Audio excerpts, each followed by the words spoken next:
Hello, and welcome everyone. I'm so excited to be joined today by Jean-François and Michel Leroux-Charlus, who are currently in Bordeaux. And I'm going to switch to French with our guests. And please just follow along in the translation square in the cave as we make our way through my French accent and our guests and their stories and narratives. So, bienvenue à une session spéciale d'Actes d'Urbanisme qui vous est présentée direct de Bordeaux, France, et de Narragansett, Rhode Island, et diffusée depuis Détroit, Michigan. Pour vous faire souvenir, Actes d'Urbanisme est une initiative de recherche expérimentale à l'intersection de design, de l'urbanisme et des arts de scène, conçue pour faire progresser un ensemble élargi d'outils critiques pour interpréter les villes. C'est un projet qui a été lancé en janvier 2020, qui cultive les collaborations internationales à la fois incarnées et virtuelles. Donc ça, c'est notre essai d'être ensemble, même s'il y a les problèmes de distance et de pandémique qui continuent entre nous. Aujourd'hui, nous sommes rejoints par deux personnes assez incroyables qui ont collaboré au cours de 25 ans, les dernières 25 ans ensemble. Ils sont des co-conspirateurs, pourrait-on dire, en visionnant le rôle des arts et de la culture dans la transformation de la ville en domaine de possible. Donc d'abord, je voudrais présenter Michel Leroux-Charlus, qui est assis avec Jean-François. Ils sont ensemble dans un lieu, oui.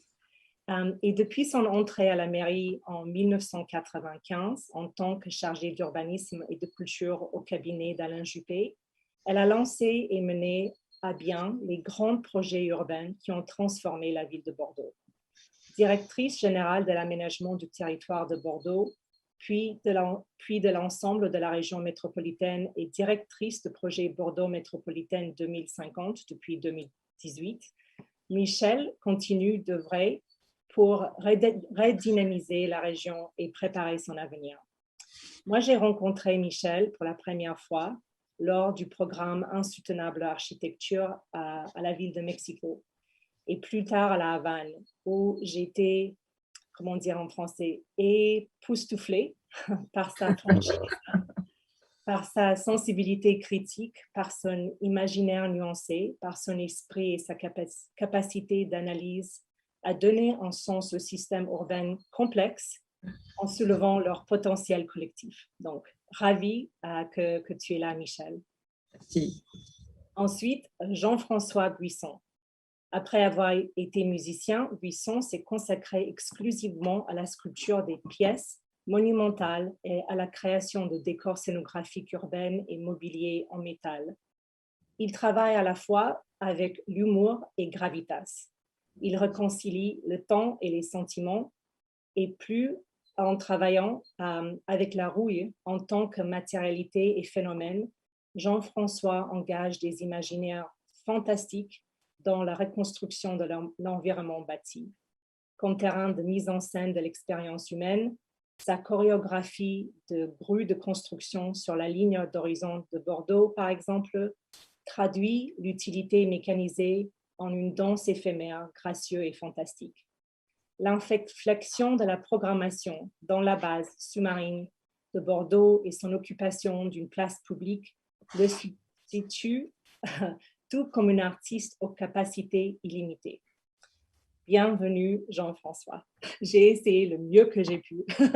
Magnifique, merci beaucoup. On est très content d'être là. Okay. Merci beaucoup, Anya. Donc, nous avons le plaisir d'avoir reçu une vidéo qui situe votre travail ensemble dans le lieu de travail. Donc, sans plus attendre, veuillez-vous me rejoindre pour souhaiter la bienvenue à Michel et à Jean-François qui ont préparé cette courte vidéo qui nous situe dans leurs efforts croisés, et Chantal va le jouer pour nous pour démarrer cette conversation.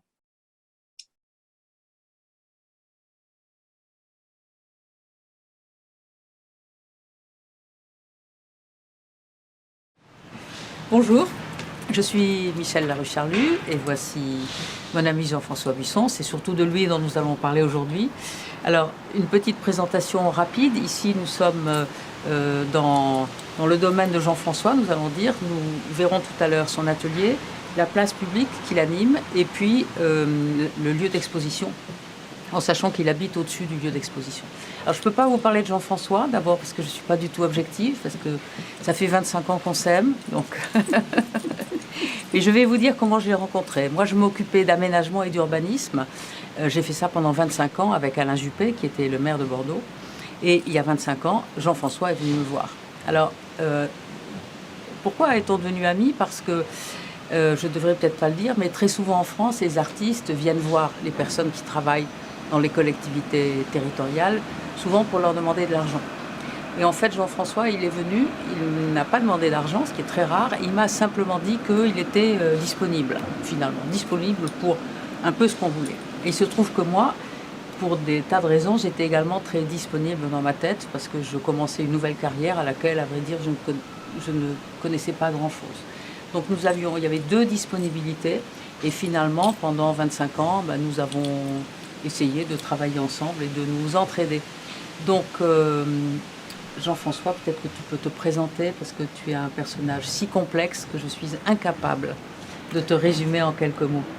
Alors, effectivement, je connais Michel depuis longtemps. En 95, je l'ai rencontré alors que j'avais un projet avec un groupe qui s'appelait Spina, qui était un projet d'art total où on mélangeait musique, images, sculpture. Et on avait besoin à l'époque d'un espace où pouvoir concentrer toutes nos activités. Pour pouvoir travailler et renforcer toute cette cohérence.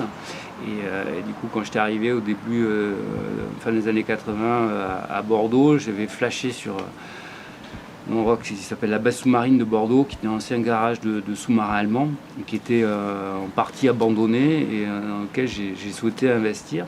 Et du coup, je m'étais rapproché de Michel en me disant voilà, comment on pouvait faire. Et du coup, on a avancé comme ça sur ce projet justement de réhabiliter un peu une friche industrielle qui était un peu... À l'époque, on était au tout début du projet, même avant, même le projet de réhabilitation de l'ensemble du quartier des bassins à flot. Et du coup, on a commencé comme ça très légèrement à échanger ensemble et justement à essayer de mettre en place une dynamique sur le quartier autour d'un projet artistique et culturel. Donc, et puis ça s'est développé après sur quelques années. Moi, j'ai dû quitter le groupe en 2000 et là, moi, pareil, Michel, que je voyais régulièrement, je dis il faut que je quitte la base sous-marine parce qu'il y a des problèmes d'infiltration d'eau, de sécurité. Je commençais à avoir des gens qui travaillaient avec moi, du coup c'était un peu compliqué. Et du coup, en tournant dans le quartier, je tombais sur ce qui était les anciens vivres de la marine royale, c'est-à-dire deux abattoirs en bord de Garonne, comme ça, abandonnés. Et du coup, moi je pensais au départ que c'était des bâtiments privés. En fait, j'ai appris que c'était la mairie de Bordeaux qui était propriétaire. Et du coup, je me suis rapproché de Michel qui m'a dit « Ah ben oui, écoute, voilà, c'est disponible », qui m'a présenté un agent Gagnère, voilà, qui m'a donné les clés très simplement, parce que le truc était abandonné, le quartier était totalement en déshérence. La place servait de repère de toxicos et de prostitution et de décharge publique. Du coup, qu'il y ait un artiste qui investisse un espace qui était pour l'instant occupé que par des pigeons, c'était pas tellement gênant. Et du coup, justement, ça a permis d'avancer un peu plus là sur mon projet. Et ça, c'était en 2003. Et puis après, en 2008, suite à une exposition en Floride, à Sarasota plus précisément, où moi j'arrivais pas à passer tellement le cap de l'international. En rentrant dans l'avion, je me suis dit il faut que je fasse un projet un peu plus conséquent, un projet de vie d'artiste et du coup m'investir dans la réhabilitation de ce patrimoine classé monument historique en signant un bail amphithéotique avec la mairie de Bordeaux pour pouvoir justement pérenniser les investissements que je ferai à titre privé et puis par un montage un peu compliqué du fait du classement monument historique mais dont j'ai pas la propriété voilà, et avec des aides de fonds privés à travers une fondation qui s'appelle la Fondation du patrimoine et puis des investissements privés que je pouvais faire. Et du coup, là, on a pu lancer ce projet. Et après, on m'a suivi et on s'est suivi dans tout le projet qu'elle avait de réaménagement global des bassins à flot à travers plusieurs événements comme les Agora. On en a fait plusieurs, des fêtes mémorables qui ont été ponctuées d'autres événements encore plus spectaculaires et qui ont permis d'asseoir en même temps la dynamique des Vives de l'art et de leur donner la lisibilité parce que c'était très avant-gardiste et en même temps dans son projet elle plus d'urbaniste d'insuffler de l'art et la culture dans l'ADN de ce quartier. Donc mais on s'est trouvés, on a partagé et on continue. Et maintenant, elle est présidente de notre fonds de dotation Robin des Buissons. Donc voilà, une longue histoire voilà, entremêlée d'art, de culture et d'urbanisme. Et tout ça dans le souci justement du bien commun et pour ouvrir des perspectives d'un avenir plus radieux pour tout le monde. Par rapport à ce que tu viens de dire, tu vas peut-être oublier de préciser que les deux bâtiments qui sont donc classés monuments historiques étaient en ruine. Dans ton atelier, il y avait un énorme arbre qui poussait et que certes ces bâtiments étaient la propriété de la ville de Bordeaux, mais la ville de Bordeaux ne savait pas qu'en faire. Alors, les choses n'ont pas été si simples que ça. Pourquoi ? Parce que en France, quand on imagine l'aménagement d'un quartier, on essaie de penser à tout, et puis au dernier moment, on se dit « Ah, mais oui, on a oublié la culture ». Donc on rajoute, vous savez l'expression française qui dit « la cerise sur le gâteau », on rajoute au dernier moment, on se dit « il faut rajouter de la culture ». Et il y a une façon de faire en France que je ne trouve pas très pertinente, qui est de dire quand un quartier ne va pas très bien, on installe des artistes et finalement s'il y a des artistes, ils vont régler la question sociale. Je pense que ce n'est pas les artistes qui peuvent régler la question sociale. À Bordeaux, nous avons essayé de faire différemment, c'est-à-dire que nous considérions, quand nous voulions développer un quartier, qu'il y avait toujours une culture préalable. Il y avait d'abord parce qu'il y a toujours une géographie, il y a toujours une histoire, et que la géographie plus l'histoire, ça fabrique, plus les gens, ça fabrique de la culture. Et donc, avant même de commencer le quartier des bassins à flot, la présence de Jean-François était pour moi quelque chose de très important. Alors, pourquoi ça a si bien marché ? Ça a si bien marché parce que je pense que entre l'ADN du quartier, qui n'est pas du tout un quartier facile, Jean-François l'a dit, c'était un quartier pauvre, c'était un quartier qui a subi de plein fouet le déclin du port, c'est un quartier d'immigration, c'est un quartier de gens du voyage, de nomades, etc., etc. Mais en fait, ce que sécrète le quartier en termes de culture, c'est aussi l'ADN de Jean-François. Donc il y avait déjà une adéquation et sa présence là n'avait rien d'artificiel et je pense que ça c'est très important.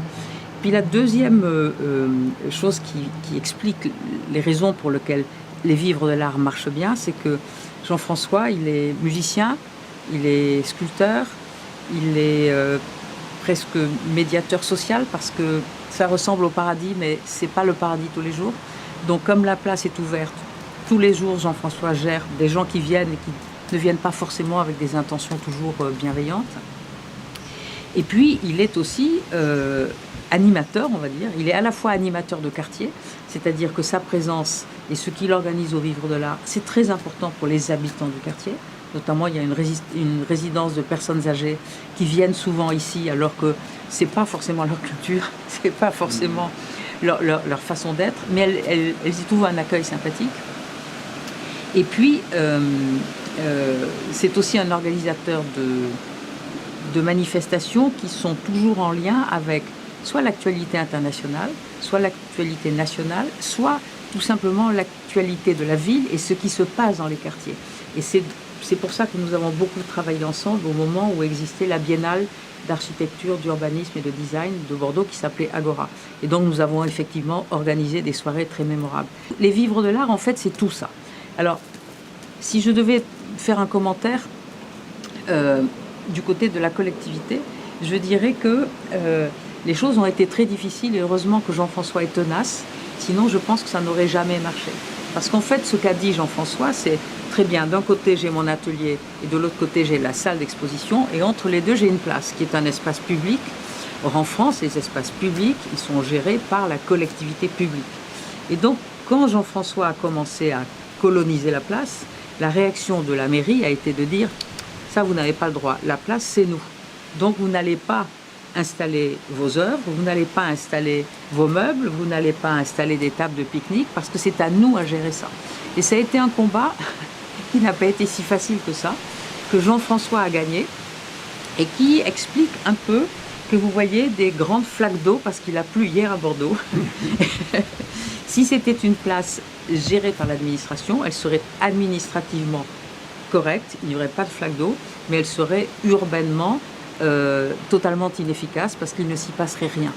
Et ça, c'est une particularité bordelaise et je pense que c'est peut-être une particularité unique en France, grâce à Jean-François et au Vivre de l'Art, qu'un espace public français soit en fait géré et animé par un artiste et par l'association qui l'a créé et qui est l'association des Vivres de l'Art. Je pense que c'est très important. Je sais que ça ne fonctionne pas du tout comme ça aux États-Unis. Néanmoins, il me semble que ce que fait Jean-François en faveur des artistes, en faveur de l'art, en faveur de la culture, peut-être que ça se retrouve aussi chez certains des artistes qui sont installés à Détroit, mais on va en parler peut-être tout à l'heure. Donc en fait, moi je voudrais te poser 3 questions. La première question, c'est que, vous l'avez peut-être compris, mais dans 20 ans ou 25 ans, Jean-François ne sera plus chez lui, puisqu'il a signé un bail avec la mairie et il n'est pas propriétaire. Donc Jean-François a 3 enfants qui ne bénéficieront pas de toute une vie d'investissement sur ce lieu. Donc ma première question, c'est, après toi, c'est-à-dire dans très très longtemps, qu'est-ce que tu veux qu'il se passe ici ? Non, mais l'idée, c'est qu'après moi, l'endroit soit pérennisé comme un lieu culturel, comme un lieu artistique qui puisse accueillir des artistes. Moi, j'ai créé cet endroit parce que pour résoudre une équation, un artiste n'existe que s'il travaille. Du coup, il faut un atelier. Si sa production n'est pas vue, discutée, achetée, il ne peut pas vivre. Du coup, il faut une galerie. Et pour se concentrer sereinement sur ses projets, il a besoin d'un endroit où habiter, sortir de la contingence matérielle d'habiter. Et du coup, une résidence. Et tout ça, il faut le mettre en perspective dans un espace public qui permet justement de favoriser les rencontres. Donc une place. Et les Vivres de l'Art ont permis de réaliser cette équation et de l'équilibrer. La place, on l'a rebaptisée l'open bar pour consommer gratuitement et sans modération de l'art. Il y a effectivement un atelier, une galerie, une résidence à laquelle on a rajouté en plus pour pouvoir avoir des gens, parce que moi je suis en fait l'artiste résident sur le long terme, mais on accueille aussi des résidences plus courtes. J'espère bien qu'on accueillera des gens de Détroit prochainement. Et donc on a un petit appartement qui s'appelle Chez Michel, qui est attenant à mon atelier, qui est vraiment un objet architectural, moi à l'image de Michel, très classe, très sophistiqué, en même temps très simple et très performant, et artistique et culturel, qui est irrigué par une population diverse, et donc qui permet de faire des rencontres de manière très large et puis des fois surprenante. Et d'être connecté à un atelier, donc à un espace de travail ou pas. Il y a plusieurs espaces qui peuvent être investis pour écrire, pour peindre ou d'autres activités qui sont différentes du métal. Et pour revenir à la question, moi je suis là pour longtemps, j'espère, jusqu'à la fin de ma vie. De toute façon, c'est un projet, le Vivre de l'Art, c'est le projet de ma vie, donc c'est une œuvre que je considère comme l'œuvre d'une vie. Et après, je souhaiterais qu'il y ait d'autres artistes mais qui ne soit pas forcément sculpteur. Ça pourrait être devenir un centre chorégraphique, ou alors accueillir un artiste qui fait des vitraux, ou alors un centre de photographie, ou alors un centre de yoga. Ça peut devenir tout un tas de choses. Ce qui est important, c'est que ça soit investi par un artiste qui a envie de développer un projet pour justement servir le public. Et du coup, la fondation, le fonds de dotation, et du coup, la fondation, le fonds de dotation qu'on est en train de créer, a vocation justement à porter et à pérenniser ce projet-là, voilà, indépendamment des contingences de contrats liant des personnes et une institution. La mairie de Bordeaux, d'un côté, bon, mais ça, c'est la mairie de Bordeaux, ça restera, voilà, indépendamment des différentes mandatures. L'artiste Buisson, bon, voilà, ça a essayé, il a fait les travaux, il a tout payé, après, c'est cadeau. Moi, je suis le premier mécène et vive de l'art, c'est cadeau. Mes enfants, ils n'en vont pas en hériter, effectivement, mais je considère que la planète, de toute façon, elle ne nous appartient pas, et que mes enfants, ils vont hériter d'une histoire, et que ça n'a pas de prix. Et du coup, après, l'idée, c'est que ça soit d'autres artistes qui en profitent et qui développent un projet pour d'autres publics et pour faire avancer tout ça, quoi. Et dans 30 ans, voilà, les choses auront certainement évolué, et il faudra que ce projet s'inscrive dans une nouvelle contemporanéité. Voilà. Donc, moi, je suis assez serein, quoi. Voilà, j'ai encore... là, on a fait 10 ans de travaux pour un peu plus de 2 millions d'euros. Là, on a la partie la plus sympathique, c'est-à-dire qu'on végétalise, on accessoirise, on fait en sorte que l'endroit puisse vivre le plus simplement possible, le plus naturellement possible. Voilà, après, là, on va rentrer dans une nouvelle phase où on va essayer d'élargir notre champ d'action. C'est déjà des projets qu'on menait dans le cadre d'Agora ou d'autres événements. Mais là, on va essayer d'irriguer un peu plus largement le quartier et puis porter des projets un peu au-delà, avec des connexions avec d'autres villes en France. Et puis là, je suis très heureux de pouvoir collaborer avec Détroit pour pouvoir justement ouvrir un axe avec Détroit. On a déjà créé un lien un peu virtuel avec un concert en streaming qui a ouvert notre saison il y a 15 jours maintenant, une dizaine de jours. Et ça, c'est une expérience que je souhaite renouveler en faisant participer d'autres artistes de Détroit dans le cadre peut-être d'une battle de hip-hop ou d'autres projets plus électroniques. Là, c'était plus rock, donc on avait... Voilà, mais... ou de théâtre ou d'impro qui pourra avoir une interconnexion. Donc on essaie de travailler justement à mettre en place tout un côté comme ça numérique pour justement... Et ça résonne justement sur la problématique de maintenant, est-ce qu'on traverse l'Atlantique pour faire juste une date, ou alors est-ce qu'on le fait parce qu'on s'inscrit dans un projet plus en profondeur, avec plus de temps, et pour y développer vraiment quelque chose.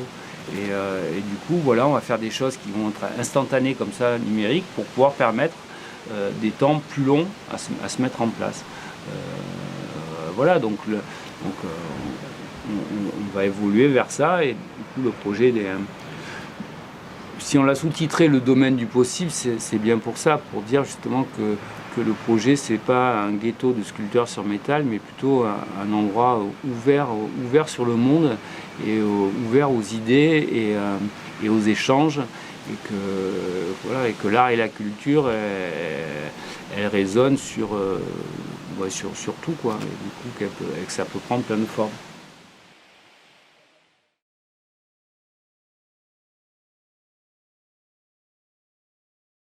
On se retrouve ensemble à nouveau dans la cave. Jean-François, tu as un mute. Merci. Ok, très bien. Juste pour souligner, dans la petite boîte blanche en dessous de Jean-François et Michel, il y a les traductions. Et ils sont les traductions automatiques faites par Google. Donc, il faut les prendre avec une graine de sel, comme on peut dire. Ils vont être pas suffisamment précis, mais on espère pour le mieux. D'abord, Jean-François et Michel, on a voulu vous remercier d'avoir partagé cette vidéo et cette conversation. C'était comme une mini-visite qui nous a permis de voyager et voir le lieu et ça nous aide avec notre imaginaire. En plus des traductions que j'ai voulu signaliser, il y a aussi une petite vidéo qui joue. Et peut-être vous pouvez nous situer dans cette vidéo pour nous décrire qu'est-ce qui joue pour nous donner un goût du contexte dans lequel vous travaillez pendant qu'on va continuer notre discussion.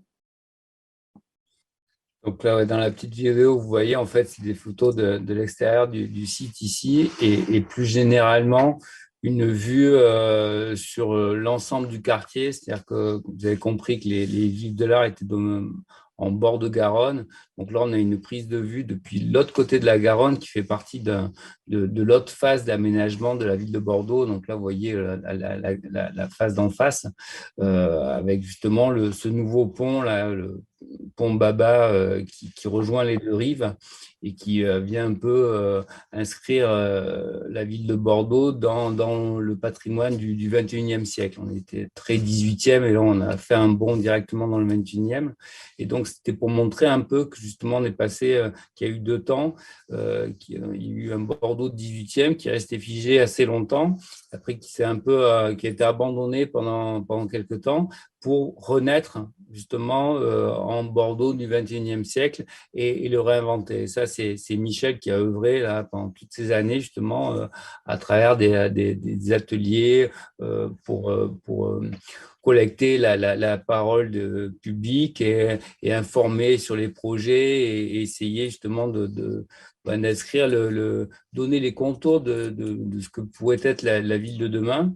Et donc là, c'est pour montrer un peu voilà, où situent les villes de l'art et que nous, on est en fait la représentation d'une architecture 18e. Là, vous avez quelques esquisses, si vous voulez, et puis tout le projet architectural tel qu'il a été pensé et qui correspond, vous avez pu le voir dans le film, à ce qui a été réalisé. Et justement, du coup, c'est la réhabilitation à la fois d'un patrimoine 18e classé et en même temps la création d'une architecture très contemporaine, soucieuse de son environnement et la translation d'un endroit de mort à un endroit, c'est un abattoir, et dans un endroit de vie et de création. C'est super. Merci d'avoir partagé ça aussi.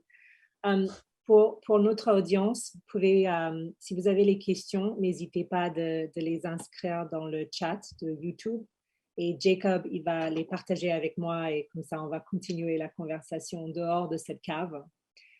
Mais nous avons déjà reçu quelques questions et certaines sont assez difficiles tout de suite, complexes. Donc, celle-là, je pense, ça touche vraiment le travail de Michel et Jean-François. Et ça découvre cette notion de vouloir créer un lieu ouvert, mais qui questionne l'occupation d'une place publique. Sa réanimation, son imagination et son ambiance informelle, expérimentale, et clairement, ça améliore la qualité de l'expérience publique au sujet du projet Les Vivres les Arts. Mais pour jouer l'avocat du diable, je ne sais, ça existe en français? Oui.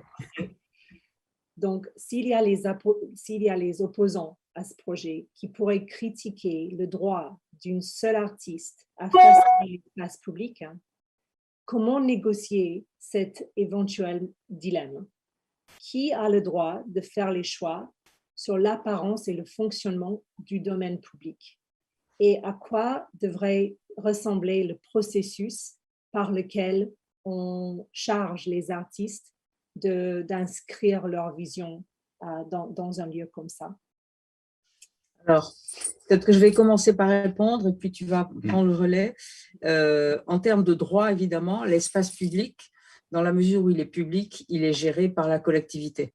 Et donc, il ne peut pas y avoir de privatisation de l'espace public, en tout cas en France. Ou s'il y avait une privatisation, il faudrait que la collectivité décide que pour des raisons vraiment relevant quand même de l'intérêt général, elle va vendre, par exemple, mais c'est quelque chose d'extraordinairement rare, une portion de l'espace public. Ce qui se passe dans le cas de… Alors, très souvent, pratiquement toutes les villes de France sont soucieuses d'embellissement de l'espace public. Et donc, à un moment, elles se disent, on va mettre des œuvres d'art dans l'espace public. Ce qui s'est passé au bassin à flot, c'est exactement l'inverse. Jean-François a bien expliqué comment cette place, elle accueillait de la prostitution, de la drogue, des ordures ménagères qui étaient jetées là, et donc elle n'avait pas de valeur stratégique pour la collectivité. Si elle avait eu une valeur stratégique, je pense que ça aurait été très, très difficile pour Jean-François d'en avoir la gestion. Dans la mesure où elle n'avait pas de valeur stratégique et où, dans les premiers temps, ça me gêne de le dire comme ça, mais Jean-François a pris un peu possession de la place, c'est-à-dire qu'il a installé des objets, mais la collectivité a laissé faire parce que elle y trouvait quand même son intérêt. Tout d'un coup, cette place qu'elle ne savait pas animer devenait vivante grâce à l'atelier de Jean-François et au lieu d'exposition. Donc, je ne dis pas que l'administration s'est retrouvée devant le fait accompli, mais c'est quand même presque ça. Et là, la question s'est posée, des questions de responsabilité. En fait, c'est surtout ça la question, c'est que la collectivité dit, parfait, Monsieur Buisson, vous occupez une place, mais que se passe-t-il si quelqu'un se blesse sur une de vos sculptures? Que se passe-t-il? Et puis, nous avons besoin que sur un espace public puissent passer les camions de pompiers. C'est une question administrative. Et ensuite, la conscience de ce que devrait être un espace public, ça, c'est une question technocratique. Donc, en fait, on est face à deux types d'inertie, l'inertie administrative et l'inertie technocratique. Et ce qui est intéressant, c'est que si Jean-François était arrivé seul en disant « je veux la place », ça n'avait aucune pertinence. En réalité, quand il est sur la place, il y a déjà des gens qui viennent, il y a déjà des œuvres à lui, il y a déjà des concerts, c'est-à-dire qu'il suffit de venir place Victor-Rolin pour voir que c'est une place vivante, ce qui n'est vraiment pas le cas de toutes les places de Bordeaux. Et c'est pour ça qu'il y a pu y avoir une négociation. Et c'est pour ça que c'est un cas de figure extrêmement rare, parce que d'habitude, l'administration, pour de bonnes raisons de son point de vue, ne peut pas accepter un tel usage. Et nous, enfin en tout cas moi, je considère que ce que fait Jean-François, si on pouvait le dupliquer, s'il pouvait y avoir 5-6 places dans Bordeaux avec d'autres artistes, ça serait absolument merveilleux. Mais c'est quelque chose qui est peu français, quoi. Ouais, c'est peut-être comme ça, à Détroit, c'est peut-être possible, en France, c'est pas très facile. Ou alors, c'est très institutionnalisé. Comme par exemple à Nantes, la galerie des machines, c'est quand même derrière la collectivité qui s'en occupe, pas ici. Oui. Mais c'est vrai qu'il y a eu un hold-up un petit peu sur cet espace public. Mais c'est toi qui le dis, oui, que c'est un hold-up.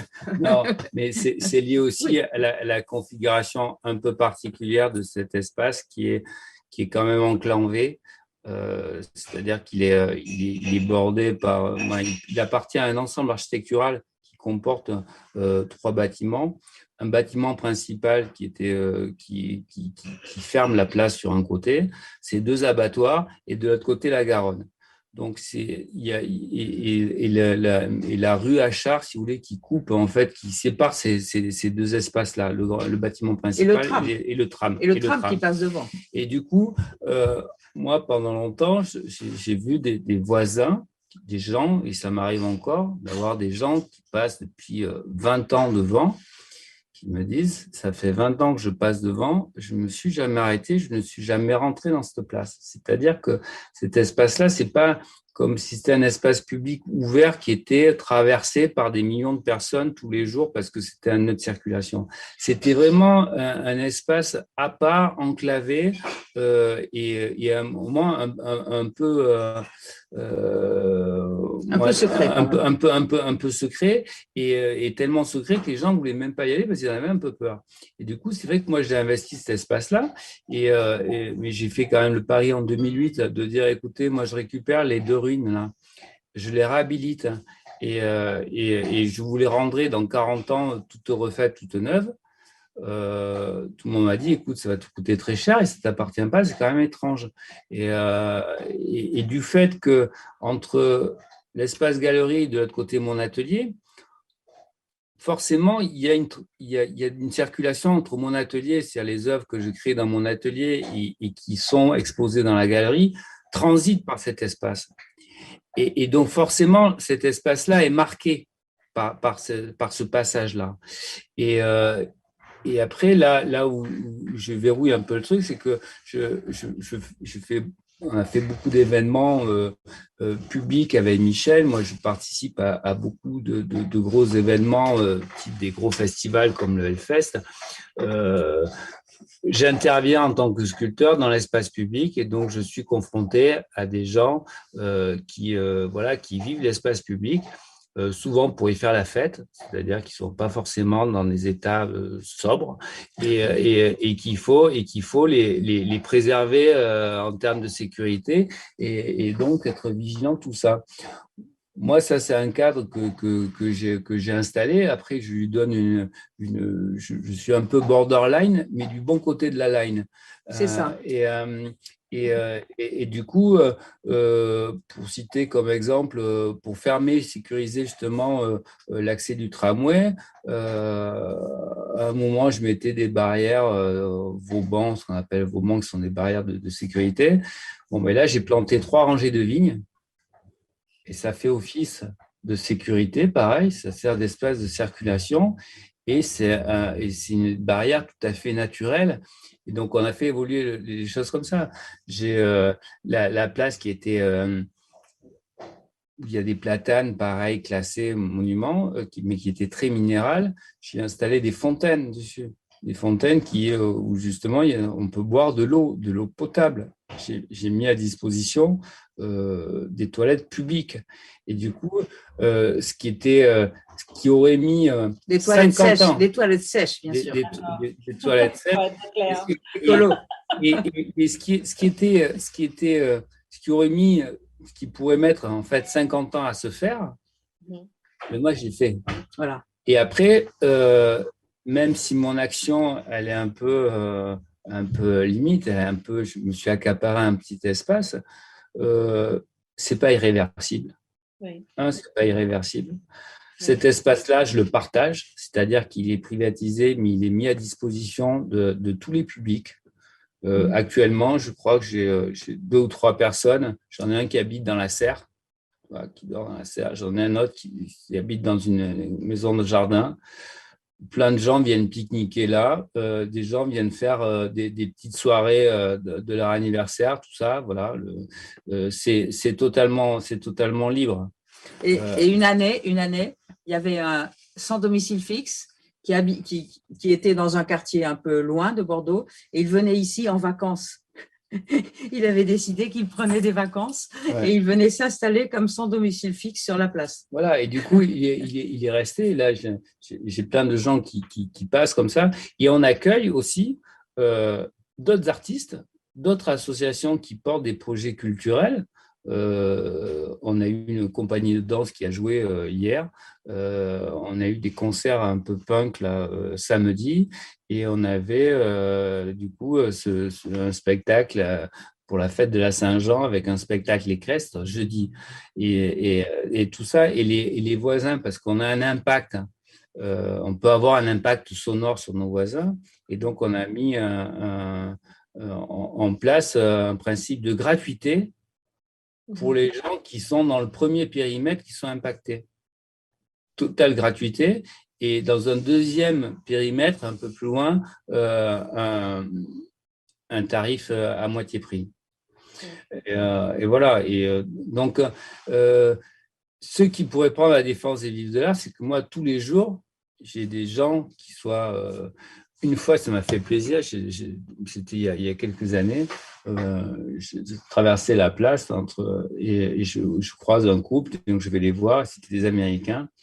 Et je dis, ah ben oui, super, qu'est-ce que vous faites là? Il me dit, ben oui, on a vu un papier dans le New York Times, et justement, il y avait 10 endroits à voir à Bordeaux, et il y avait marqué les livres de l'art. Et voilà, je dis, OK, là, c'est bon, parce que justement, il y avait des gens éclairés qui s'est dit, voilà, ça, c'était un peu spécial. Et quand la Cité mondiale du vin à côté, qui est quand même un peu un produit culturel très calibré, Très formaté, ouais. très formaté, mais il y a plein de gens en fait qui venaient pour ça, mais qui s'intéressaient à ce qui se passait autour, parce que là-bas, c'était un peu pas très excitant. Et du coup, qui cherchaient un peu et nous, en Europe, tout le monde, quand il débarque ici, on a l'impression d'être à Berlin, quoi. Et donc, on correspond à tout cet esprit un peu où justement des artistes, et ça a été le cas partout. Alors, je ne connais pas encore Détroit, mais souvent, c'est des artistes qui sont précurseurs et qui révèlent des espaces, comme les artistes ont révélé Berlin, parce qu'à un moment donné, justement, il y avait une quantité de possibilités. Et justement, c'est eux qui prennent le risque d'y aller, qui créent des activités, qui créent une vie et qui, du coup, comme il y a une effervescence culturelle artistique, arrivent à attirer du monde, qui fait qu'à un moment donné, les gens disent, ah non, attends, là, il y a du monde, il y a du potentiel, bon, on va tout ranger, on va faire un truc bien propre et on va gagner du pognon. Voilà, et donc à ce moment-là, on le lâche. Moi, j'espère pas le lâcher, mais le transmettre, le transmettre à d'autres artistes, mais que le fait que ce projet soit inscrit au cœur du quartier, justement, les gens plébiscitent le fait d'habiter là parce qu'il y a cette proposition-là. Ouais. Ce soir-là, on a une conférence sur l'astrophysique pour les nuls. Donc, tu vois, et la conférence qu'il y avait avant, c'était sur les produits psychotropes ou alors sur l'orgasme féminin. Donc, on passe de trucs un peu, alors c'est pas toujours très sérieux, quoi, mais tu vois, de conférences comme ça, et jusqu'à des marchés de producteurs locaux où on peut commander à des producteurs locaux des paniers, voilà. Et du coup, les gens voient bien qu'en fait, on s'adresse à une pluralité de publics très différents. Et que du coup, ça répond à une attente. Et je pense bien que si un jour, moi, je devais avoir des problèmes, en fait, mon meilleur avocat, ça serait le public qui dirait pourquoi on l'embête? Pourquoi on l'embête? Ce qu'il fait, c'est bien, quoi. Alors, effectivement, c'est marqué Buisson, mais je suis un artiste. Voilà, j'ai légitimité à faire ce que je fais parce que je suis un artiste et je suis un univers. Je suis pas là pour faire un produit aseptisé. J'aménage pas des aéroports, quoi. Je n'aménage pas des centres-villes avec Louis Vuitton et Dior et des avenues Montaigne. Voilà. Jean-François et Michel, vous décrivez quelque chose qui est très différent que le contexte de Détroit, essentiellement, parce que nous aussi, on a beaucoup d'oscillations entre le privé et le public. Et énormément de places, de plazas sont repris par les corporations dans la gestion de lieux publics, donc ils sont privatisés. Et en même temps, énormément d'artistes achètent les terrains pour créer les espaces publics, mais ces terrains appartiennent à eux. Donc, à la fin, c'est eux qui héritent le bien sur lequel ils travaillent. Donc, c'est un contexte très différent que vous allez découvrir en octobre. Mais aussi, dans le contexte américain, c'est la philanthropie qui est souvent chargée de soutenir la grande partie de la production culturelle. Et certains gens ici déplorent l'instrumentalisation des arts vers la réparation superficielle des liens sociaux. Est-ce que vous voyez les tendances comme ça dans le contexte français ou c'est vraiment un autre monde de perspective de quel est le droit et quelle est la responsabilité de l'artiste envers le lieu public. C'est vraiment une question pour aider nos collaborateurs à Détroit pour comprendre les différences philosophiques et sociales et politiques du rôle d'artiste dans les deux pays. Nous, on milite justement pour justement qu'il y ait un équilibre entre public et privé, que ça soit, et avec une préférence pour le privé quand même, pour avoir plus d'efficacité, plus d'autonomie, et en même temps d'avoir le public qui permette aussi de se préserver, d'avoir un peu trop de pression économique, tu vois, imposée par le privé. Et justement, moi, je crois que le projet des Vivres de l'Art, à travers son montage financier et cet esprit de don, quoi. C'est-à-dire que l'instance publique a donné, l'instance privée a donné, et au final, les deux ont donné au public en général. Mm-hmm. Et je pense que l'avenir du monde est là-dessus, quoi. Justement, il faut qu'on arrive à trouver un espèce d'équilibre où tout le monde trouve ce dont il a besoin et au niveau où il a besoin. Tout le monde aspire pas à la même chose et c'est pas grave qu'il y ait des gens qui aient besoin de beaucoup d'argent parce que s'ils en claquent beaucoup, puis d'autres qui n'en ont pas besoin de beaucoup parce qu'ils n'ont pas envie d'en claquer beaucoup.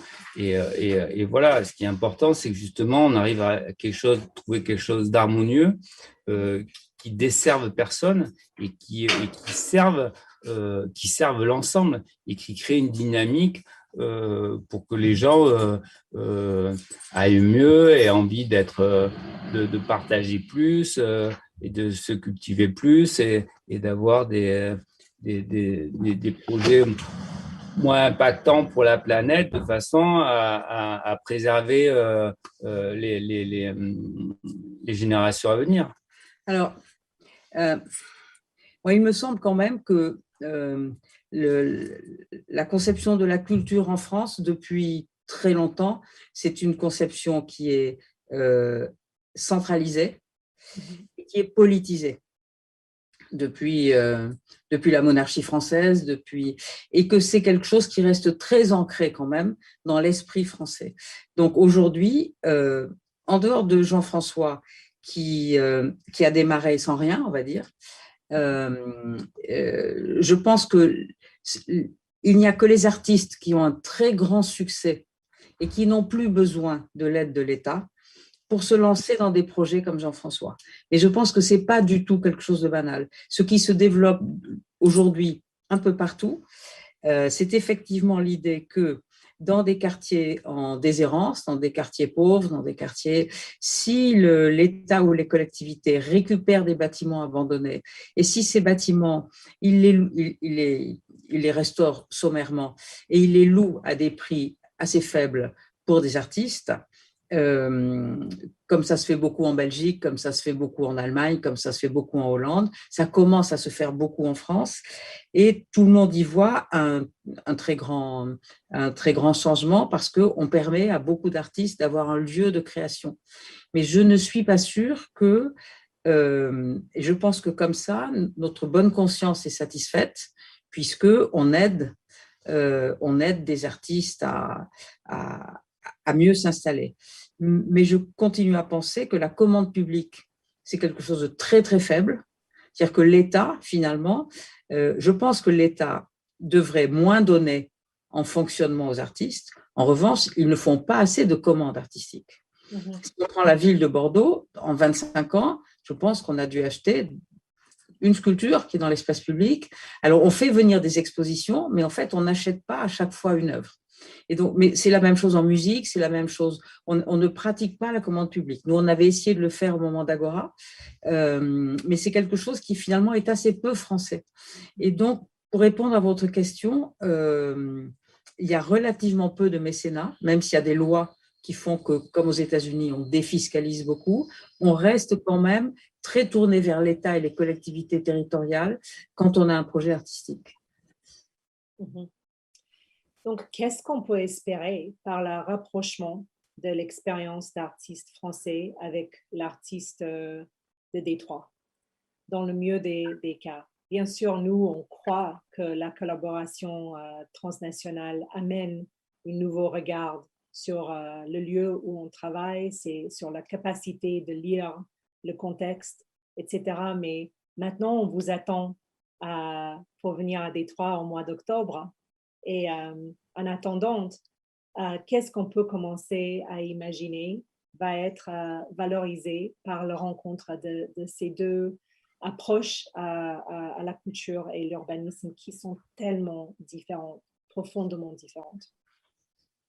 Oui, mais c'est essayer de par le partage de ces expériences très différentes, essayer d'édulcorer, d'harmoniser ces différences pour créer un peu de porosité et que justement les philanthropes américains soient beaucoup plus désintéressés dans leur philanthropie et voilà, et que les choses puissent évoluer. Je pense que moi, Détroit, après avoir beaucoup souffert, a su se réinventer et justement écrit un nouvel avenir de l'urbanisme avec justement tous ces jardins partagés. Et donc déjà, cette notion de partage, je pense qu'elle est quand même super nouvelle aux États-Unis. Et donc, je pense que c'est la bonne porte d'entrée, en tout cas, pour essayer de faire bouger les choses au niveau du continent, quoi. Après, je pense que ça va pas être nos seuls échanges qui vont faire tout basculer, en tout cas, on espère bien que par capillarité, ça va irriguer un peu et que ça va faire déteindre les choses. Alors, ça va peut-être en nuance, mais bon, voilà, il faut commencer quelque part et quand même, moi, je pense qu'il y a des liens historiques. Détroit a été créé un peu par un Français. Donc voilà, je pense que dans l'ADN de la ville, il y a un peu déjà de la France. Et que nous, justement, par rapport moi, la mairie me dit, mais justement, il faudrait que la place t'appartienne et ça serait plus simple. Et en même temps, ce que je disais, moi, j'ai pas envie. C'est quoi cette nécessité absolument d'avoir propriété sur quelque chose? Alors, la notion de propriété, elle est quand même, je pense que c'est quelque chose qui est un peu obsolète. Voilà. Dans les faits, il y a une responsabilité, il y a une revendication d'une certaine propriété, mais qui doit être liée à l'usage, mais pas, voilà, c'est tout. Et tant que l'usage est sain et que cet usage-là est partagé, alors dans certaines limites, hein, moi je partage la place, mais je m'autorise à dire aux gens qui respectent pas leur droit parce qu'ils ont fait une fête et qu'ils ont laissé les bouteilles là, alors casser sur la tête, parce que ça va pas. Parce que justement, tu vois, c'est quelque chose qui doit se faire en bonne intelligence et surtout dans le respect. Voilà, la valeur fondamentale, c'est le respect, quoi. Alors, moi, il me semble que, en tout cas, ce qui m'intéresserait, c'est d'écouter les artistes faire leur lecture du territoire. Parce que quand une collectivité prend un bâtiment et qu'elle y organise des ateliers et qu'elle installe les artistes, ce ne sont pas forcément des artistes qui sont liés au territoire. Ce sont des artistes qui viennent parce qu'ils ont des conditions de travail qui correspondent à peu près à leurs revenus, qui sont très souvent des revenus très faibles. Mais en fait, rien ne dit que ça va matcher avec le territoire. L'erreur souvent des politiques, c'est de penser que parce qu'ils mettent des artistes dans un quartier, les artistes qui sont là vont régler la question sociale. L'intérêt de Jean-François, c'est qu'avec le quartier, il y a quelque chose d'assez fusionnel. Et donc, ce qui m'intéresserait en rencontrant des artistes à Détroit, c'est ça. C'est de savoir s'ils sont là parce qu'ils ont des conditions de vie qui sont peut-être moins dures qu'ailleurs, ou si, avec le quartier, les habitants, mais c'est aussi avec l'histoire et la géographie. Moi, je pense que l'histoire et la géographie sont à la base de tout. Comment ils le vivent? Jean-François, il parle tout le temps du fleuve, il parle tout le temps. Voilà. Est-ce qu'ils sont réellement dans le territoire? Et à ce moment-là, je pense qu'ils doivent pouvoir faire des choses formidables et que les échanges d'expériences peuvent être extrêmement riches. Mais il faut bien qu'il y ait une base commune, je pense, dans l'accord qu'ils ont avec le territoire et leur sensibilité à l'environnement. Oui, mais bon, bien sûr qu'il faut être ancré dans le territoire, mais en même temps, moi, le projet des villes de l'art, je pense il peut exister partout sur la planète. Moi, à chaque fois, je voyage, que ce soit en Asie, à Moscou ou aux États-Unis. Quand j'étais en Floride, je traînais du côté de Tampa, là où il y avait plein d'usines à tabac un peu désaffectées. Je me disais, peut-être je pourrais m'installer là il y a 20 ans, quoi. Et donc, on cherche toujours. Et donc, ce qu'on a créé ici, je pense que c'est reproductible à peu près partout sur la planète. Alors, et justement, nous, on cherche à créer… Non, dans la méthode, dans la méthode, mais pas dans les résultats. Dans la méthode, oui, non, mais après, pas dans les résultats. Il y a, bien sûr, mais non, mais il y a des particularités, voilà, des spécificités. Moi, j'ai un ami équatorien qui a travaillé longtemps avec moi ici et qui a ouvert un centre d'art à Quito, dans le même esprit, dans un bâtiment classé, en plein centre-ville, et que c'était abandonné parce que personne n'en voulait, que c'était trop compliqué et que l'Équateur, c'est quand même compliqué. Là, et justement, qui a vu l'énergie et qui a réussi à monter ce projet-là, un peu hybride comme ici, en s'inspirant de ça. Et je pense qu'il y a quelque chose à trouver. Et alors, Quito, là, il n'y a pas de force publique, il n'y a pas de force politique, il n'y a rien. Il n'y a même pas d'argent, en plus. Tu vois, pour sauver le truc, il n'y a rien. Il n'y a que vraiment… l'énergie. Les énergies des artistes. Mais du coup, c'est bien la preuve que c'est possible. Alors, il y a des endroits où c'est plus compliqué que d'autres. Voilà. Des endroits où c'est plus compliqué. Non, je veux dire ce que je voulais simplement dire, c'est qu'il y avait des expériences qui pouvaient être complètement artificielles, qui pouvaient être plaquées comme ça. Ah oui, non. Et ne faire aucun bien aux gens du quartier. Certain, être très, très gratifiant pour les artistes, mais sans qu'il y ait d'osmose avec le quartier. Oui, alors, c'est ça ce que je Oui, ça, mais ça, c'est certain. Mais ça c'est la garantie de pouvoir pérenniser un projet. Si c'est juste une intrusion comme ça, qui est ancrée dans un quartier, mais en même temps qui est complètement hors sol. Il faut que ça dure. Bon, en fait. mais il faut que ça dure. Ça sert à rien. C'est du développement durable. Ah, mais complètement. Nous avons le temps pour une très courte question qui est venue d'une des artistes à Détroit.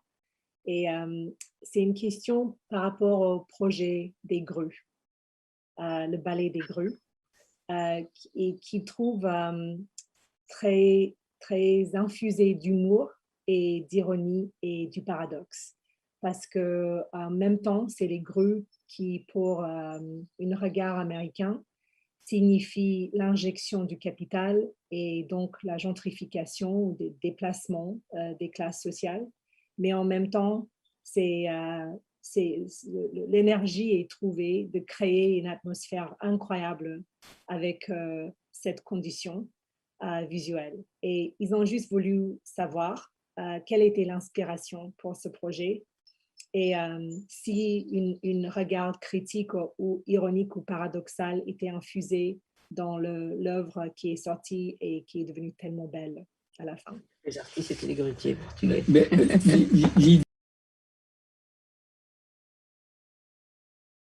de transition entre un territoire vierge de toute construction et un moment où ça sera des constructions partout. Et ce moment-là, ces 16 rues, c'était pour révéler en fait des métiers et des gens qu'on ne voit pas, les invisibles.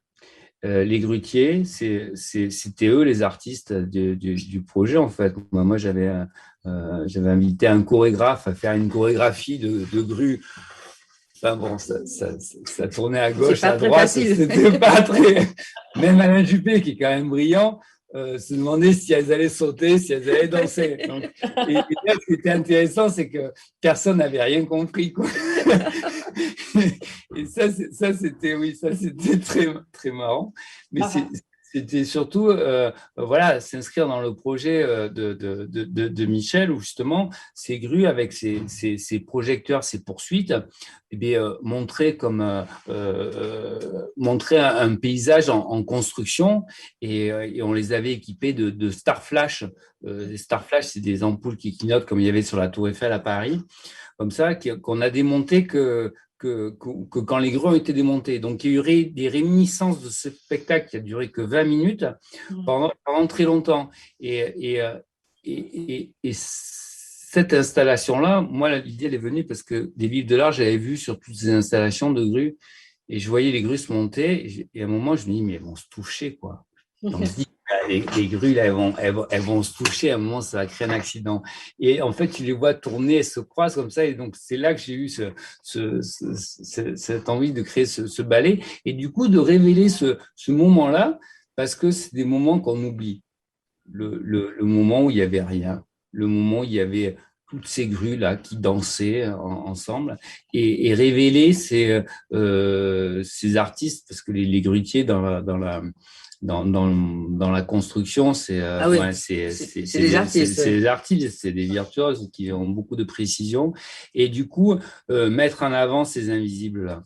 Ils étaient tous portugais, et Jean-François après a fait une fête pour les invités. Ils sont tous venus avec leurs femmes, leurs enfants, incroyable. Ils étaient extrêmement contents, ils étaient très très fiers. Oui, on a mis en avant aussi les bureaux techniques et tous les gens qui travaillent à construire tout ça, qui a, sans eux avant n'existait pas, et qui, quand ça existera, sera totalement oublié. Et donc là, on a créé un moment de célébrité, de gloire, en disant moi j'ai fait ça.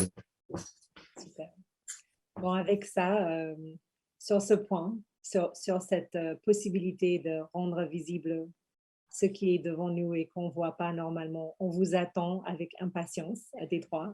Et, on voudrait vous remercier pour avoir partagé cette visite avec nous et les impressions, et nous donner un petit avant-goût de qu'est-ce que c'est un travail qui est entre l'urbanisme et la performance et la création artistique, comment ça peut se produire en égalité et avec confiance entre les gens.